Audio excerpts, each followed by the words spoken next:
অগ্নি কথার ওপরে খুব রাগ দেখাতে থাকে।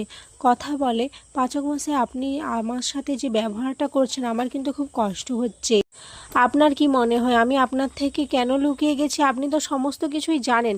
সেই পরিস্থিতিই ছিল না আপনাকে জানানোর। যেই পরিস্থিতিতে আমি ছিলাম সেই পরিস্থিতি খুব কঠিন ছিল। কেন আপনি বোঝার চেষ্টা করছেন না পাচক মশাই? কিন্তু অগ্নি কথার কোনো কথা শোনার চেষ্টা করে না। সে বলে, দেখ আমি এই 6টা মাস কিভাবে কষ্ট পেয়েছি সেটা তুই নিজের চোখেই দেখেছিস। আমার সবসময় মনে হতো, গিল্টি ফিল হতো যে আমি তোকে ওভাবে পাঠিয়ে দিয়ে তোকে মৃত্যুর মুখে ঠেলে দিয়েছি। আমি নেশায় ডুবে যাচ্ছিলাম। আমার ক্যাফে, আমার টি লাউঞ্জ সমস্ত কিছু ভুলে গিয়েছিলাম। কথা বলে, আপনি কেন আমার কথা বোঝার চেষ্টা করছেন না পাচক মশাই? অগ্নি বলে, দেখ আমি অনেক কিছু বোঝার চেষ্টা করেছি কিন্তু তুই আমাকে বোঝার চেষ্টা একবারও করিসনি। তাই আমার মনে হয় এখন থেকে আমাদের আলাদা থাকাটাই বেটার। এই বলে অগ্নি ওখান থেকে চলে যায়। এদিকে কথা ভাবতে থাকে কিভাবে অগ্নির মান ভঞ্জন করবে। আর ঠিক তখনই ঋতু কথার কাছে আসে আর বলে, কথা আমার তোর সাথে কিছু কথা ছিল। কথা বলে, কি হয়েছে ঋতু, এভাবে হাঁপাচ্ছিস আবার কান্না করছিস, কিছু হয়েছে?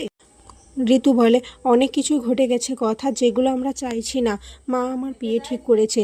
আর তুই তো জানিস, সবাই জানে যে আমি প্রত্যয় সরকারকে ভালোবাসি, কিন্তু ওনার থেকে কোনো আমি সিওরিটি পাচ্ছি না। আর আমি মাকে জানাতেও পারছি না। আমি যে কি করব কিছুই ভেবে পাচ্ছি না।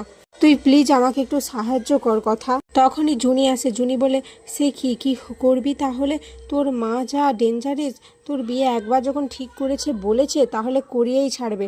কথা বলে, না না, এভাবে জোর করে একজনকে সাথে আরেকজনের বিয়ে দেওয়া যায় নাকি? কিছুতেই না। যে যার মনের মানুষকে বিয়ে করবে, এভাবে জোর জবরদস্তি করে কি বিয়ে করানো যায়? তখনই ঋতুর ফোনে তার মা ফোন করে আর বারবার তাকে ওখান থেকে চলে যেতে বলে। এরপর ঋতুও ওখান থেকে চলে যায়। এদিকে ঋতু বেরিয়ে যাওয়ার পরে আক্কি আসে। আক্কি আর নীলাদ্রি বলে, কি হয়েছে? কথা তখন পুরোটা খুলে বলে। সবটা শুনে নীলাদ্রি বলে, সে কি হবে তাহলে? অফিসার সরকারের মনটা তো একেবারে ভেঙে যাবে। এদিকে প্র্যাটি ঋতুপর্ণাকে নিয়ে স্বপ্ন দেখছিল। তখনই কথা এসে ঋতুর বিয়ের ব্যাপারটা প্র্যাটিকে জানা। প্র্যাটি প্রথমে ভেবেছিল তার সাথে বিয়ে ঠিক হয়েছে। পরে কথা যখন পুরোটা বলে, সবটা শুনে প্র্যাটি খুব কষ্ট পায়। বলে, সে কি, ঋতুপর্ণা বিয়েতে রাজি হয়ে গেল? আমার কথা একবারও ভাবলো না? কথা বলে, না না, ঋতু রাজি হয়নি, কিন্তু ওর মা খুব ডেঞ্জারাস। ওর মা যেটা বলেছে সেটা একবার করে দেখেই ছাড়বে। প্র্যাটি বলে, না না, আমি কিছুতেই ঋতুর বিয়ে অন্য কারোর সাথে হতে দেব না। এরপর প্র্যাটি পুলিশের ড্রেস পরে নেয়, যেটা দেখে সবাই হাসতে থাকে। প্রিয়া বলে, দাদা ভাই তুই এটা কি পরেছিস? তুই এভাবে ঋতুর সাথে দেখা করতে যাবি? ওকে বিয়ে করতে যাবি? প্র্যাটি বলে, হ্যাঁ তো কিভাবে যাব, এভাবেই যাব, তাই তো ইউনিফর্মটা পরে নিলাম। অগ্নি বলে, আচ্ছা ঠিক আছে, তোরা এখন এখানে দাঁড়িয়ে সময় নষ্ট করিস না, আমাদের তাড়াতাড়ি বেরোতে হবে। আর প্র্যাটি তুই কোনো চিন্তা করিস না, ঋতু তোরই থাকবে। এখানেই আজকের পর্ব শেষ হয়ে যায়।